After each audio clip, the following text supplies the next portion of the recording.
All right, what's up, everybody? Hopefully you are having a wonderful Saturday morning, afternoon, or evening. Hey, whenever you're listening to this, and again, so excited to be back talking about the Chargers again. Hey, we're just a couple of guys. We love the Lions, but we kind of have an AFC team. You know, when you're a big Michigan fan, you kind of love Jim Harbaugh. Always loved the Chargers growing up because they never played the Lions, so they're a team that I could enjoy, and you got it going for you. And now you are just seeing professionalism displayed when it comes to Jim Harbaugh being your coach. You got a good front office in there with Ortiz. And so, it's one of those things that it's going well. And what I want to talk to you about in this one is how the Chargers quietly kind of stole the NFL draft. And when I look at their what they did in the draft, I can't help but think to myself, man, oh man, was this the best draft anywhere? And I think the answer might be yes, especially in the beginning, but it also it created a clear culture shift. So in this video, what I want to talk about is not just who you got. I want to talk about what other execs are saying about your draft.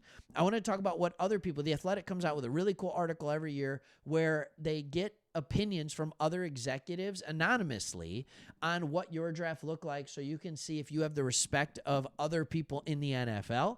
And then we'll talk about the shift, and we'll even go back to last year's draft class and what you did in the offseason in order to prepare you to do exactly what you did in this draft. Because I think it was really, really good, and I think you squeezed out all the talent you could from the places that you could. So first, let's talk about what people thought of the draft. First, they thought that it was a major culture shift, just like I talked about, with the 22nd pick being a running back. Now, Omarion Hampton is getting a ton of comparisons to Frank Gore, which I thought was very interesting. And I think what we need to remember about Frank Gore is that, and that's not what this video is going to be about. I just decided, hey, when you have the opportunity to talk about Frank Gore, he's a guy who's number 4, number 3, something like that on the all-time rushing list. And he had knee injuries and stuff like that. And we would probably remember him as just a consistent player. What we forget is that early on in his career, dude had a 1,500-yard season, and he was really good. Injuries slowed him down a little bit, but never took him out. Really good player. Like Frank Gore, when you go back and you hear people that were talking about him in high school, even him in college, they were saying he is the best running back recruit coming out of high school that I had ever seen outside of, the absolute elite. So he had that. He was that. All right. And they actually said that in this article. I didn't even know they said that. One exec said that he's a really good player and he fits exactly what Harbaugh wants to be and helps the quarterback. He's like Frank Gore, but more dynamic. Again, Frank Gore pre-knee injuries. All right. Another one is obsessed with somebody that you took. They liked a receiver the Chargers drafted in the 5th round, Keandre Lambert-Smith, even better than the one they took in the 2nd round. Now, the Chargers are extremely excited about Trey Harris. But Keandre Lambert-Smith is understandable why somebody would like this. They said he's quicker, he's faster, he can close cushion on a DB and make him wet his pants. This exec said he will turn into your starting Z and run by people. So that naturally made me wonder, does this guy have that kind of speed? And why didn't I hear more about him? All right, Keandre Lambert-Smith, this is him. Right? He has an 8.45 RAS. If you're not familiar, I love RAS. All right. And this is developed by a guy, Kent Lee Platty. And basically what it does is it compares you to all other wide receivers or whatever your position group is. And it gives you a score on 1 to 10 based on how athletic you were compared to all other players at that position. His speed is elite. He is in the 9.66 is his, so he's in almost the 97th percentile as far as speed goes for wide receivers. He ran a 4.37. This is what he's talking about. Here's the thing about him that probably caused him to go in the 5th round.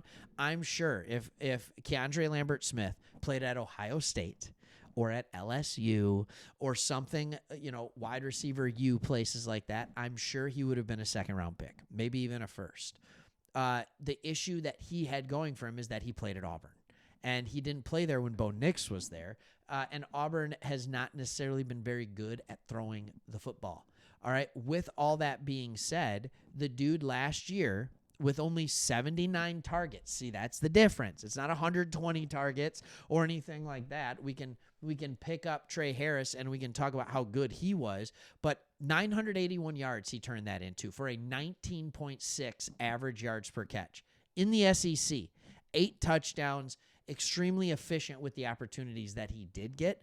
That's why you can see someone liking it. Now, here's what we do have to do is we have to go in, and I want to look at kind of the shift here.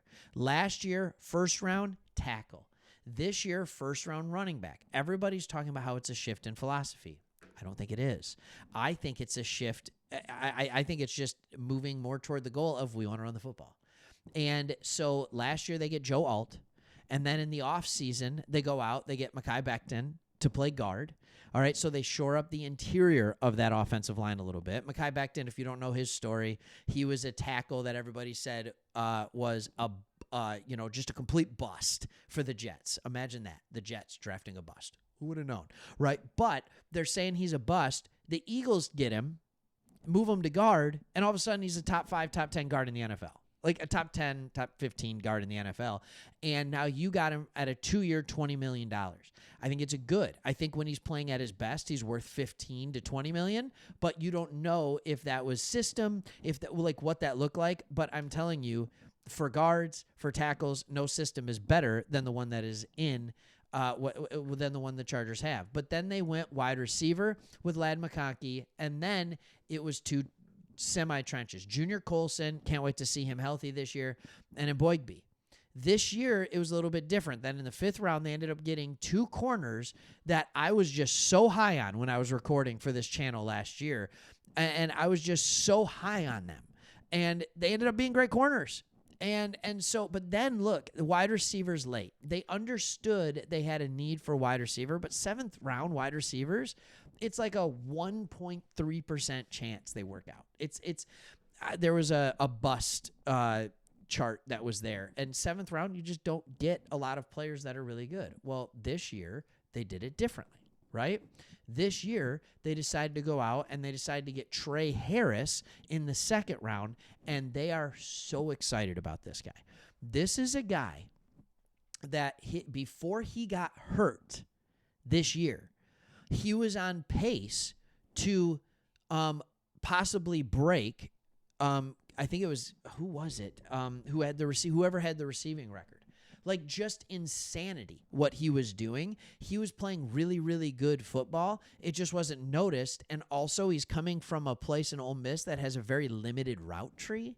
So when you have that limited route tree, you don't get to see as much. But I'm here to tell you, everybody's saying it's this giant flip in philosophy. It's not.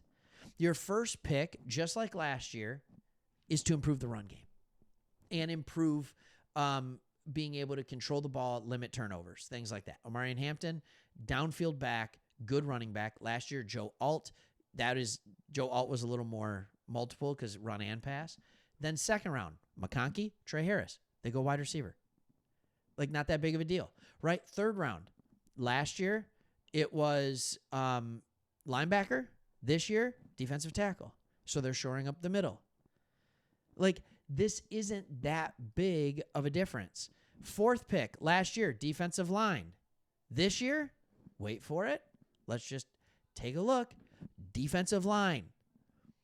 And then last year, in the 5th round, they went 2 corners, so they went to the outside. This year, they go wide receiver and they go tight end. And then, so like, I don't think it's that big of a shift in philosophy. I think it's just continuing to build on what they want to do.